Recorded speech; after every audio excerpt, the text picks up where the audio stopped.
Hi everyone, it's Farron here, and well, let's start off with the word update time. Okay, the Arado, okay, unfortunately I got put on hold. This is all out of my control, and Martin from International British Scale Modelling knows why. Is the paint, the RLM numbers 72 and 73, I do not have them. The set I found on eBay, and it's made by a company called AKAN, that's AKAN, and it's strictly a Kriegsmarine aircraft paint set. So you get the RLM 72 and the RLM 73, RLM 65, RLM 4, RLM 2, and the white, which I don't know what RLM number that is. Could be number 1, I honestly don't know. But I picked them, well, I haven't bought them yet, so I'm waiting to be paid. So once I'm paid, I will be able to buy them. The set of 6 colours cost what, $15 and about $9 on the postage, which worked out to about how much was that in our money? About £16, I think it was. So you're looking at a very good value for money, like 10 quid for the actual paint, 6 pots. That's less than 2 quid a pot. So that's where I am with that. All I've done with the Arado now, okay, is pre-shaded it and put my silver bits in from a chip in. Okay, and that's been done on both sides. Okay, that's what it's done. Okay, I've done put in the engine mounts inside there. You got the air cooler in there as well. I've had to basically the actual mark I had left on there from joining it was really bad, so I had to go over that with some putty, some Vallejo putty. That done the trick. And same with the underside here. I'm not too worried about this line. It's going to be hidden with it's going to be hidden anyway, so I ain't too fussed about that. So all in all, okay, that is ready for paint.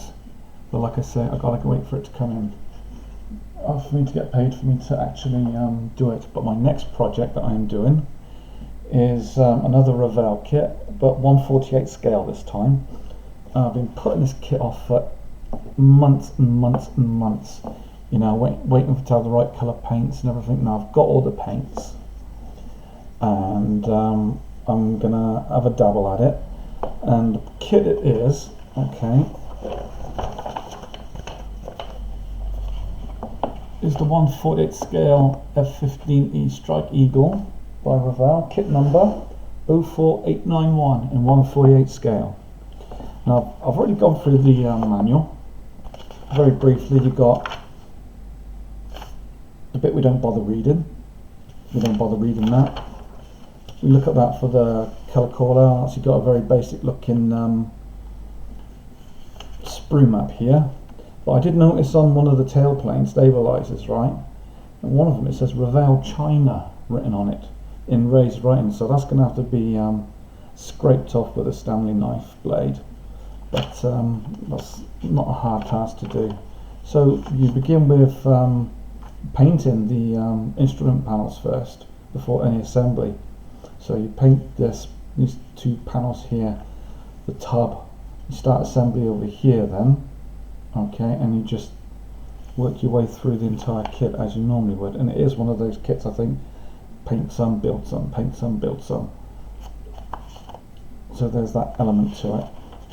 Now it tells you where to pre-drill everything for ordnance, which is cool. It looks very simple. The instructions look very simple. It doesn't bother me as long as it looks like an F15 when it's done. That's the main thing. So yeah, so it's very easy to follow, and the price of this kit is really, really inexpensive as well for what you get. I mean, it's cost me $19.99. I bought that from Javelin Racing Models on eBay. This is the final stages of putting the canopy on.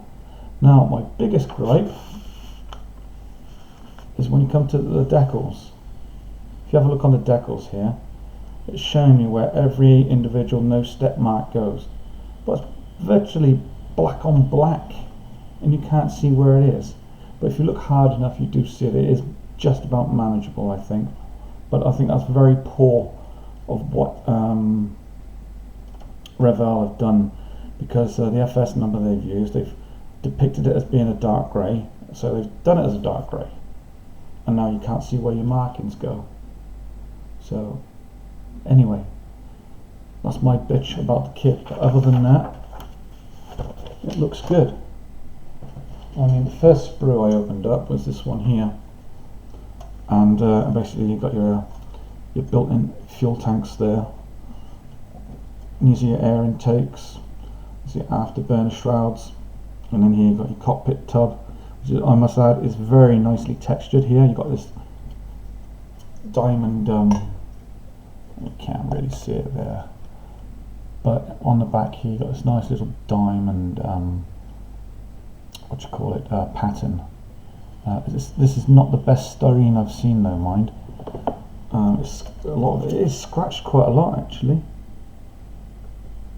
But some nice detail on the ejector seats for injection molded. So you can't to build this straight out from the box is quite good. So yeah, there's your front of the seats. You've got all these little tabs here to hold on the ordnance. And all these here, all these little pins, these will be holding all these in place. These shrouds for the afterburner. So it's not a kit for the beginner. Yeah, okay, it's somebody who's got a bit of patience under their belt. And the next sprue, not that one. So you to last. Okay, this is the front two halves of the cockpit of the F-15. It's very nice actually. The panel lines actually look in scale. So when you're actually gonna have to, when you prime this kit, very thin coats of primer. You might have to put 2 or 3 on just so that you don't fill in any of these very faint lines. They are faint. They're good enough. There's good depth there. You just got to be careful not to fill them all in with your primer and paint. So keep it thin. Will hopefully, make it work. So then you've got your jet tubs there. Can't really get any light. Oh, there you go. Yeah. So yeah, there's a bit of nice bit of detail on the bottom there. So that'll all be painted black and then touched up with a metallic dry brush. These are the wings, pre-drilled for the fuel tanks, which is nice. Very nice detail. It ain't too bad. Got to be fair, that's not a bad sprue.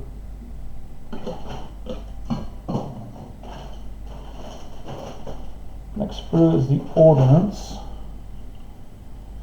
So here we go. We got GPUs there, sidewinders, got AMRAMs on another sprue. Got your pylons, mini pylons for the sidewinders. But what I don't get, why do they put raised detail on the fuel tanks? That's always kind of bedazzled me a bit. But anyway, not to worry. It's just ordnance. We've all seen what ordnance looks like. Next few sprues. Okay, we've got, I don't know what this weapon is, but it looks badass. It looks like it can do a lot of damage, and I do like the look of that one. That looks like a jamming pod. These are AMRAMs. Nice. Feels very Hasegawa-y. It's like Hasegawa's plastic.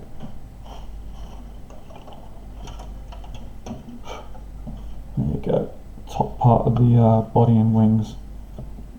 That's looking nice. Got some blemishes in the plastic, but it's going to get painted over and we're not going to see it. Where did I see that? Right, yeah, look at that.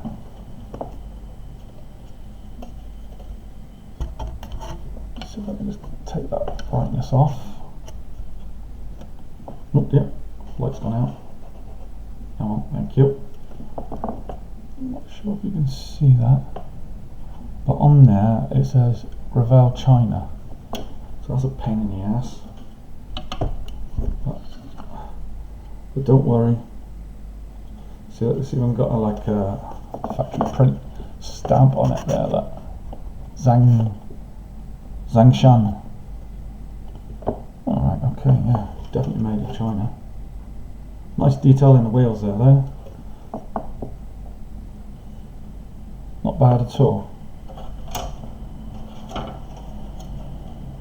And the underside, yeah, that's quite tidy little detail there, like in the wheel wells there.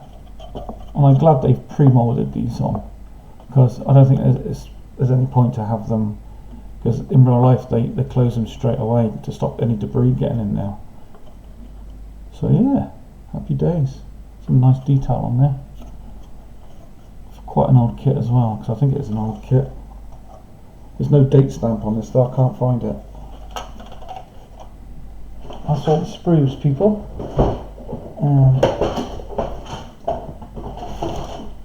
Where's the glass?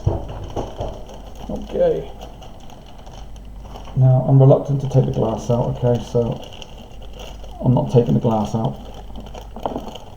But it has got a nasty seam line going right down the middle. But that's when we have a brand new blade. And then some fine sanders and a buffing sander.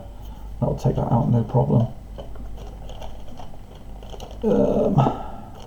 Distortion wise, I can actually make it out. There's no distortion. So you can see that there.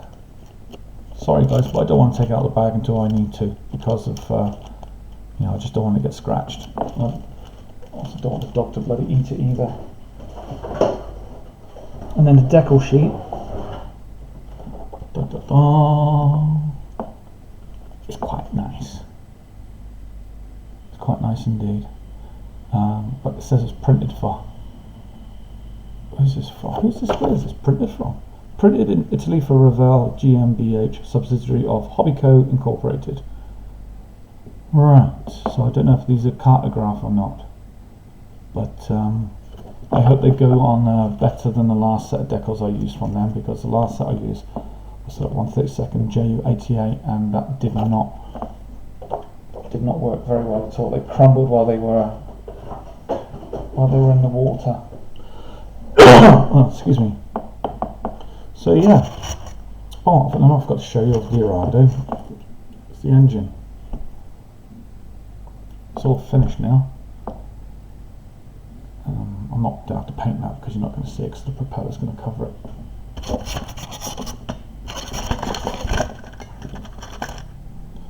You're going to see it, you're not going to see it. Bollocks. So yeah, that's yeah, and it spins around as well, which is nice. But yeah, there you go. That's a bit all the copper work I was on about last time. Yeah, it's a nice model. I recommend this kit to anyone. I know they only got the B version out now, but if you look on the internet you might find the A version, which is this version. But it's a beautiful kit. It's one of those kits you just don't want to put down. It's a lovely little model. Yeah, that's it guys. Thanks for watching. I'll see you in the next one. Bye for now.